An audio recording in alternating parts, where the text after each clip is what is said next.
Kamali, taking you through some of the things people are talking about and some of the stuff they're sharing around the world on Newsfeed today. Blackface in Belgium calls growth for changes at a festival that celebrates a racist caricature. In Otter news, they're endangered, and the reason may be social media. We visit a place in Istanbul where children who don't have much can find love and support. And it's a very special day for a very special panda in today's Animals Doing Stuff.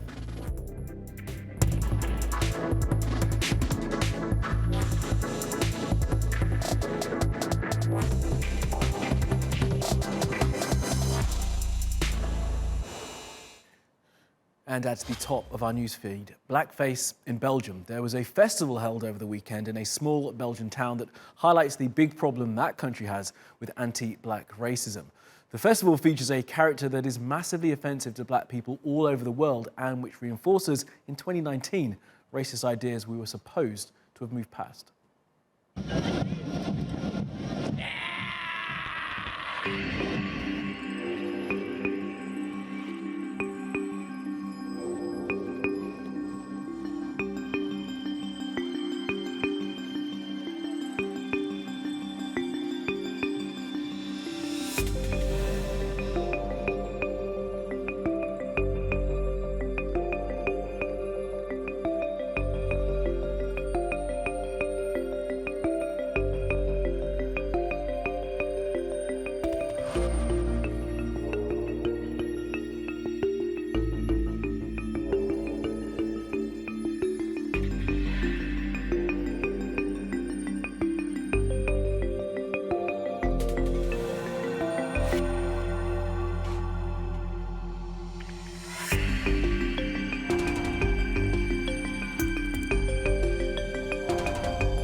It's mostly people from outside the town who talk about racism, negrophobia.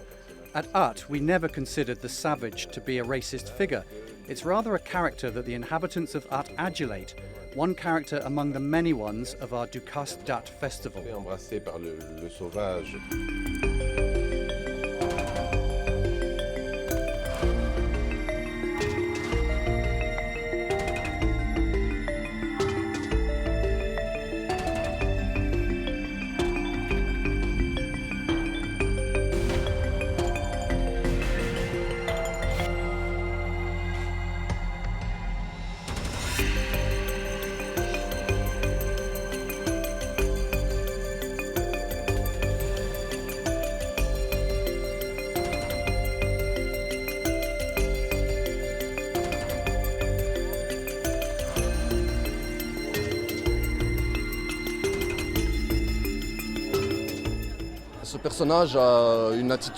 This character has a wild attitude and behaviour. He's shouting at people.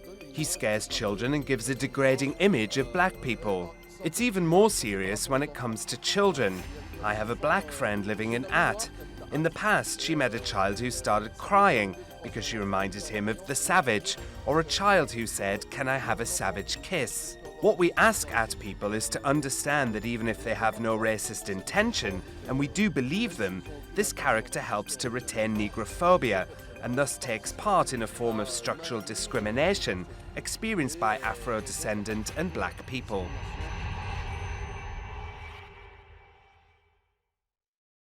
Okay, let's take a look at some of the other things that caught our eye on social media.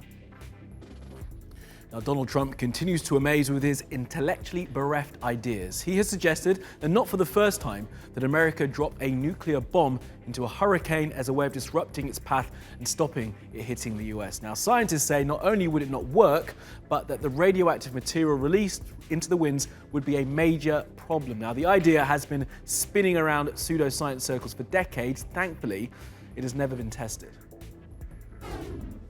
And as if sensing the change in the wind, this guy, Joe Walsh, says he will challenge Donald Trump in the 2020 presidential election. It's called a primary, and this declaration could be significant. Walsh hosts a talk show on the radio, is very conservative, once said that Barack Obama was a Muslim, and has called Trump completely unfit to be president. Today I'm declaring my candidacy for President of the United States because it's time to be brave. Well, PewDiePie now has 100 million followers on YouTube, but he's still in second place to T-Series, an Indian channel. PewDiePie is controversial because in the past, he's made anti-Semitic and racist jokes. He was also name-checked by Brenton Tarrant, the man accused of killing 51 people at a mosque in New Zealand. PewDiePie has apologized for the jokes and said he was sickened by the fact he was given a shout-out by Tarrant. And in space, the first crime possibly committed out there is being investigated, and it's an amazing story. A woman called Anne McLean is accused of illegally accessing her wife's bank account while on board the International Space Station. Ms. McLean says that she did log in, but did so using a password she had access to in an effort to make sure that her son was being cared for. Now, this is the first time in history a crime may have been committed in space, if you ignore that spaceman from Canada, Chris Hadfield, doing all of that singing.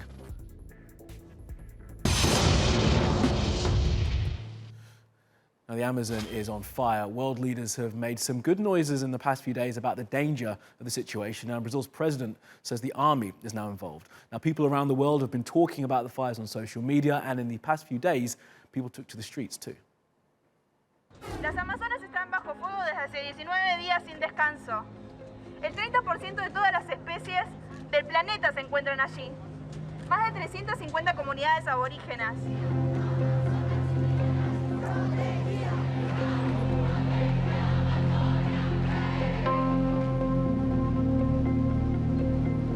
Estoy aquí para exigir que se tomen las medidas necesarias.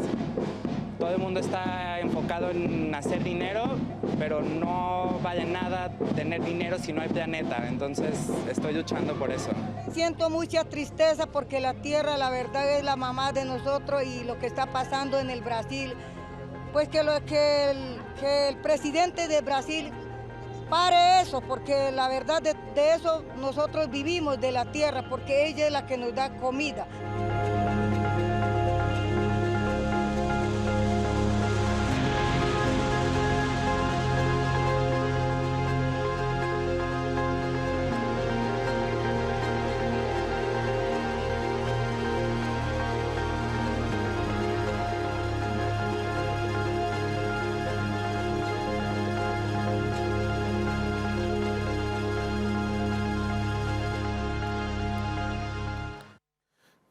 And next, we look at how some people showing off an unusual pet has led to calls for that animal to be labelled as endangered.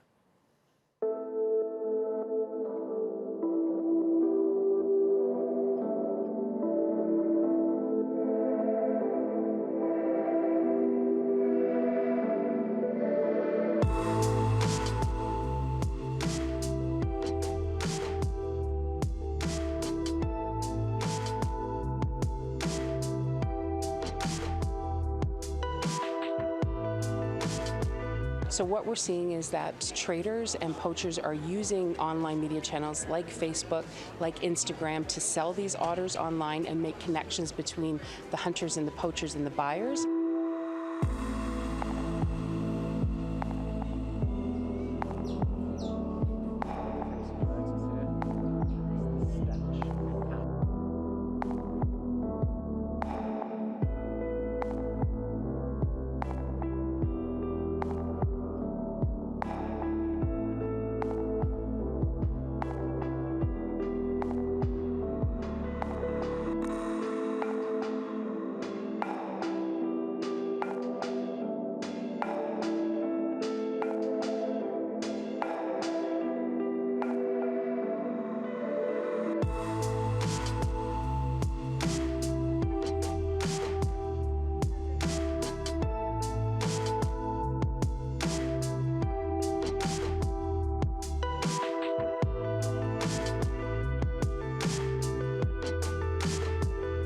at the same time, it's driving an acceptability of having a pet when someone creates a false narrative on their Instagram accounts about how great it is to have a pet by showing cute videos, cute photos, and really glamorizing what it is when in fact it's the animal is suffering. And now to the story of a man and his wife in Istanbul who've given up their time and money to help some children in need. Have a look at this.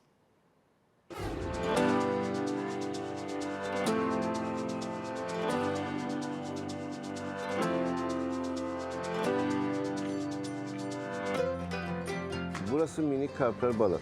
Çocuk, iyilik ve aş evi. Bu gördüğünüz ev kesinlikle ticari bir yer değil. Ben olmasını istemedim, istemiyorum da.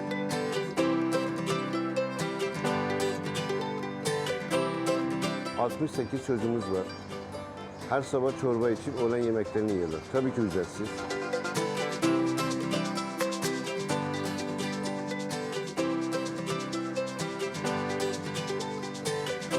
İkinci kat çocuklara bir kütüphane yaptım. Kitap okusunlar, ders çalışsınlar. Başardık. Geliyorlar, ödevlerini burada yapıyorlar. Bu gördüğünüz oyuncaklar çocuklara ait. Bana ait değil. Buradaki erzak dahil, şu şeker dahil bana ait değil. Çocuklara ait. İnsanlar getiriyorlar. Bunu ben de yerine ulaşmak zorundayım.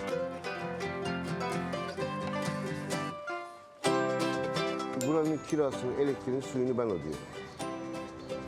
Başka yerde çalışarak. Motor yatlarla, teknelerle uğraşıyorum. Tekne boyuyorum. Kazandığım parayı buraya aktarıyorum ki insanlardan para pul istemeyelim.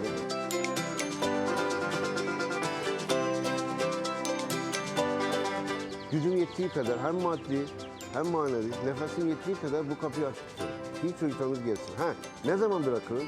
Eğer bir çocuğumuz avukat, doktor, pilot, savcı, polis olursa o zaman ben bırakırım o çocuklara. Onlar devam etsinler. Ektiğimiz ağacından meyvemizi alırız. Seve seve de uzaktan ben seyrederim, bakarım. All right, we can keep spinning around the world now for some other stories you need to know this Monday. Now, these are protests in West Papua in Indonesia. They're expected to continue all week after an incident in a village there where local people were called monkeys and taunted by the police. The internet in the region has been either slowed dramatically or cut entirely. Now, those demonstrating say this is just the latest example of the racist discrimination they, the indigenous Papuans, face from Indonesia. The area came under the control of Indonesia in the late 60s and has been restive ever since.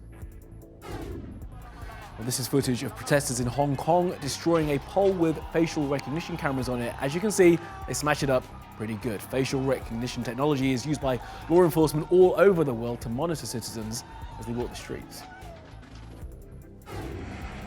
And the 2019 air guitar champion has been declared. His name is Rob Messel, and he goes by the name The Marquis, which kind of explains that outfit. The annual head-banging, arm-flailing event always produces hilariously cringe-worthy moments like this, when this guy went one-on-one with the 2017 champion.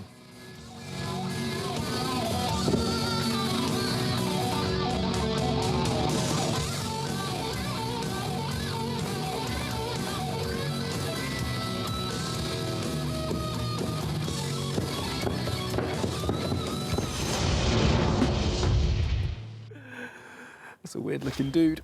And last up, a very happy birthday to a very old bear. Take a look at this.